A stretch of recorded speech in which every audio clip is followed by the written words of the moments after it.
Donc, quand on veut comparer la formation des gamètes chez l'homme et chez la femme, on peut donner un nom à cette formation des gamètes. Chez l'homme, c'est la spermatogenèse, donc la génération des spermatozoïdes. Et chez la femme, c'est l'ovogenèse, la génération des ovules.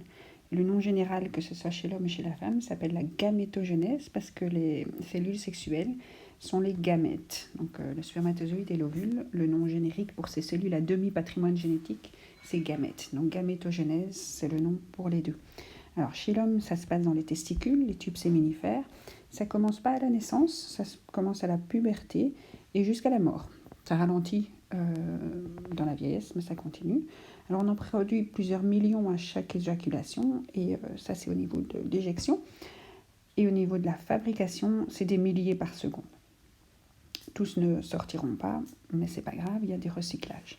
Alors le moyen de sortie, comment faire sortir ces spermatozoïdes pour qu'ils aillent justement à la rencontre de l'ovule, c'est lors d'une éjaculation. Ils sont en fait stockés dans l'épididyme. Alors l'épididyme, on le montre un peu plus loin. C'est une zone à l'extérieur, un peu sur le dessus du testicule. Donc l'épididyme ici. Voilà, donc c'est produit dans les tubes séminifères. Et puis c'est stocké dans l'épididyme. Et puis ça part pour l'éjaculation. Alors l'éjaculation, c'est un long chemin. Donc ça prend le canal déférent. Ça passe devant la vésicule biliaire et la prostate, donc qui fournissent du sperme, ça passe devant la vessie et ça passe par l'urètre, donc la sortie du pénis. Donc ça, c'est le chemin, le trajet, donc canal déférent, urètre, et le canal déférent passe devant on appelle ça les glandes annexes.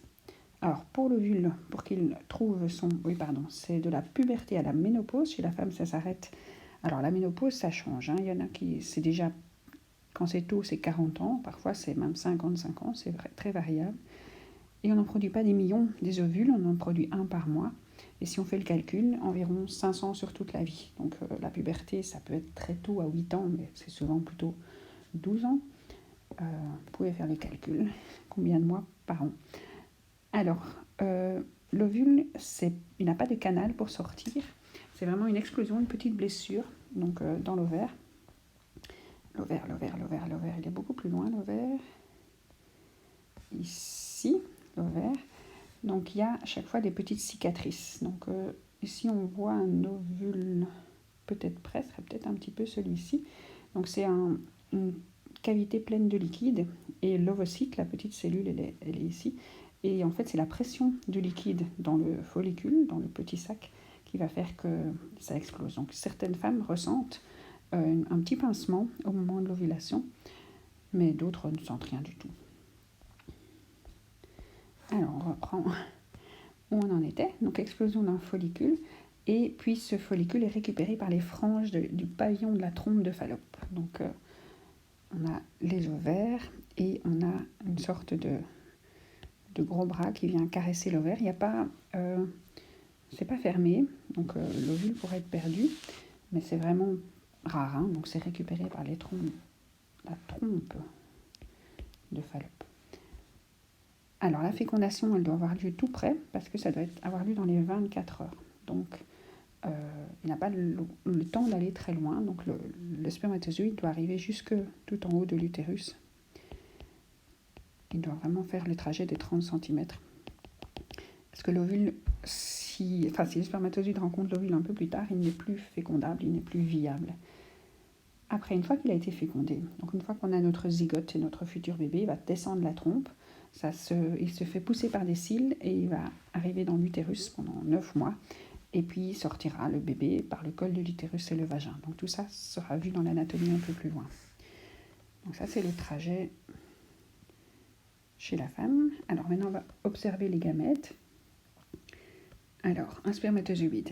Il y a un flagelle, qu'on appelle aussi queue, mais le vrai nom c'est flagelle, une pièce intermédiaire et une tête. Dans le flagelle, il y a des microtubules. Ce sont les structures protéiques responsables du mouvement. Dans la pièce intermédiaire, il y a les mitochondries, ça c'est l'énergie, les centrales énergétiques, donc celles qui produisent de l'ATP à partir de carburant, du sucre. Ici, le spermatozoïde est nourri par le sperme, par l'extérieur, il ne part pas avec beaucoup de réserves de sucre. Alors le noyau est dans la tête et le noyau contient 23 chromatides. Donc là, un demi-patrimoine génétique. Toutes les cellules de notre corps contiennent 46 chromosomes et donc il a un chromosome sur deux, un de chaque paire de chromosomes, et l'ovule apportera l'autre chromosome simple. Chromatide, c'est des chromosomes simples à une seule copie. L'ovocyte apportera l'autre jeu de chromosomes. Alors l'acrosome, c'est un dérivé du lysosome en fait. Il est plein d'enzymes. Les enzymes, c'est des petits Pac-Man qui vont digérer la paroi de l'ovule, de l'ovocyte quand il faudra entrer dedans. Alors vous avez les dimensions. Alors on passe à l'ovocyte 2. Lui, c'est très très grand. Il est visible à l'œil nu en fait. 0,1 non, c'est 100 micromètres, 0,1 millimètre.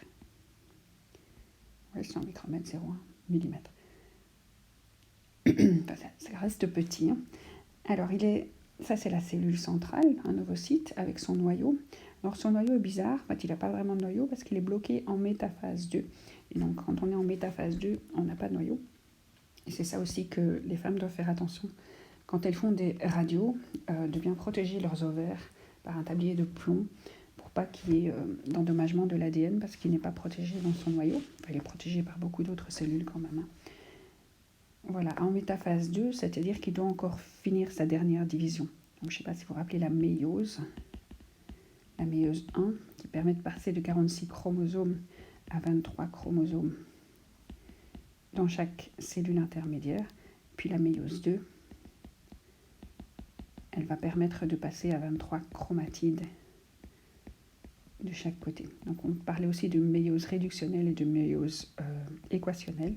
Donc quand on est en métaphase 2, on n'a pas terminé la division. Donc il contient ici 23 chromosomes doubles et donc il doit envoyer 23 chromatides d'un côté, 23 chromatides de l'autre. Et ça ne se passera que lorsqu'il y a fécondation. Donc ce qui est ovulé, l'ovule est une cellule qui n'a pas terminé toutes ses divisions de préparation. Alors au niveau de son contenu, donc on voyait la taille du spermatozoïde à côté, il est 1000 fois plus petit en volume, donc 10 fois plus petit dans toutes les dimensions.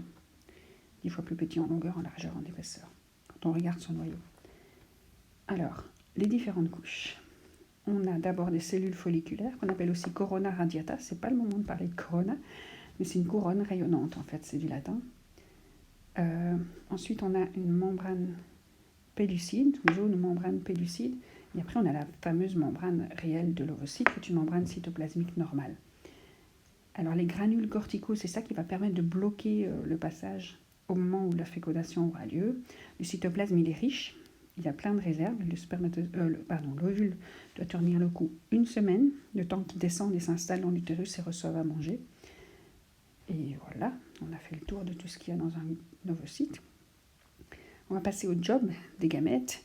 Le spermatozoïde il est profilé comme une Formule 1. Il doit parcourir 30 cm jusqu'à l'ovule. C'est assez difficile.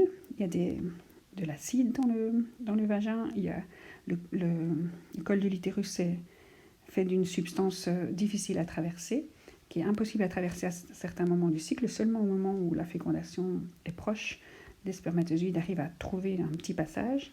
Il y a des beaux films qui montrent ça. Après, quand ils remontent dans la trompe, ils doivent remonter le courant des cils. Donc les cils, sur la paroi de la trompe, il y a des petits cils, donc des petits, pas des poils, mais ça ressemble, qui s'agitent dans le sens faire descendre l'ovule. Et le spermatozoïde doit remonter ce courant. Alors, il doit remonter le courant des cils de la trompe, et puis il doit percer l'ovule, la corona radiata, la zone pellucide, fusionner avec la membrane, et là il y a une reconnaissance de protéines. Les spermatozoïdes d'une autre espèce ne peuvent pas pénétrer un ovocyte d'une autre espèce, et ces chromosomes vont être acceptés par l'ovocyte. Et le reste, donc juste la tête, le reste restera dehors. Alors le job de l'ovule, je ne sais pas lequel est le mieux, si c'est plus sympa de se balader et de trouver le trésor ou d'attendre. Alors l'ovule, il doit attendre et il se laisse aller. Donc une fois que l'explosion a eu lieu, qu'il est arrivé dans la trompe, il avance doucement et il attend que le spermatozoïde arrive. Et puis le job commence seulement en fait, parce que toutes ces réserves vont servir à nourrir la première cellule qui s'appelle un zygote et toutes les cellules issues de sa division. Donc le zygote se divise une fois par jour. Et donc quand il arrivera dans l'utérus, il y aura déjà une petite centaine de cellules en fait. Quand on appelle le jour 21, c'est une semaine après l'ovulation. Donc l'ovulation est le jour 14. Et donc il y a une semaine d'autonomie pour le zygote, enfin l'embryon.